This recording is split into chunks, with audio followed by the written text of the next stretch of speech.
What is going on, dudes, dudettes, and all those in between? It is your boy again, a crazy gun nut. GTA released some new cars, so let's just jump right into it. The first vehicle we're going to be looking at is the Dubachi JB700W, which stands for weaponized. So Rockstar finally decided to add back the weapons to this vehicle, just like it had in the single player. However, now it is behind a pretty hefty price increase. So you're going to be paying $1,470,000 for this vehicle, and there is no discount that you can get for doing something in the heist for it or something along those lines. So we're going to go ahead and buy one, and then we're going to customize it and see what all we can do to it.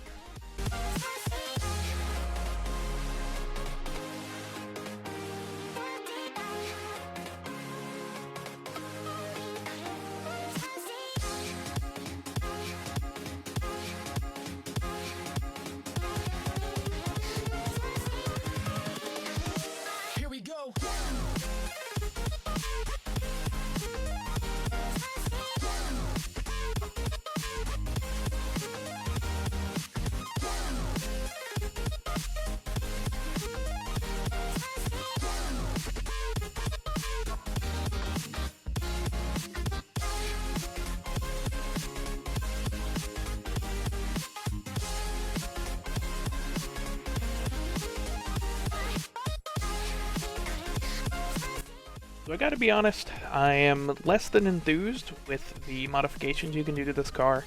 The main thing I noticed was that you can drop it down pretty low when you upgrade the suspension.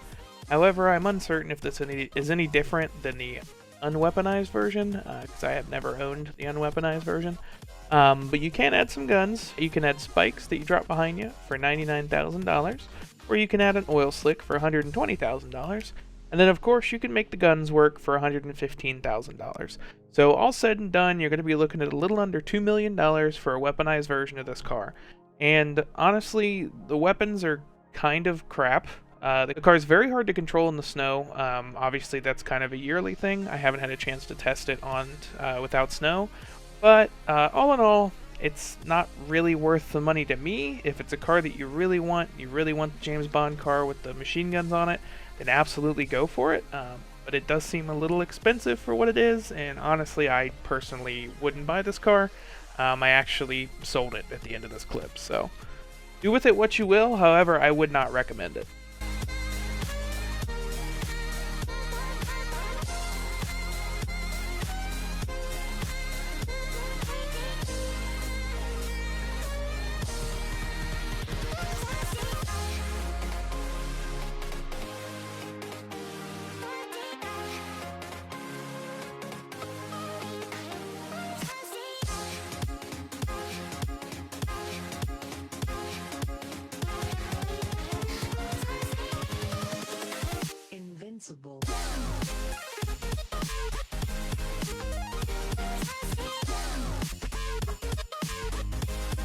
Alright, the next vehicle we're going to be looking at is the Rune Zhaba.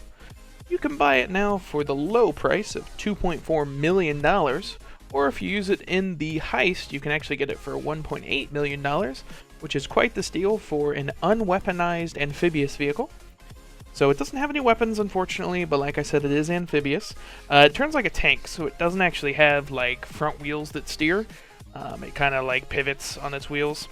Can carry 4 people. It's extremely slow in water, but it is pretty good at climbing curbs and stuff like that. So let's just take a look at just what the heck you can do to it.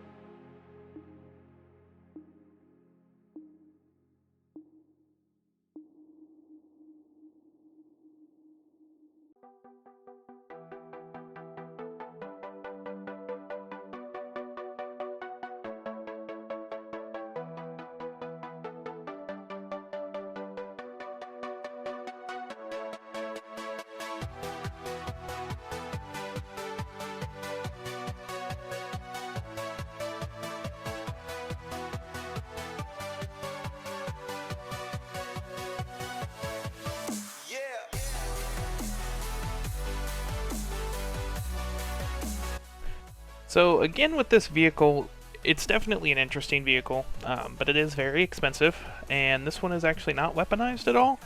It does have a few kind of interesting abilities, like it can go in the water, obviously, and it's pretty good at going over rough terrain and various other activities like that, but it's ultimately really slow in the water, and I just don't really see the benefit of using it over, say, a boat or something along those lines.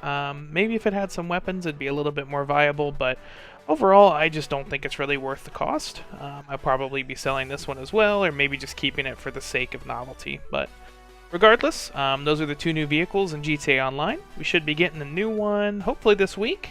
So like, comment, favorite, subscribe, all that fun stuff. Thanks for watching, guys. Crazy Gun Nut, out.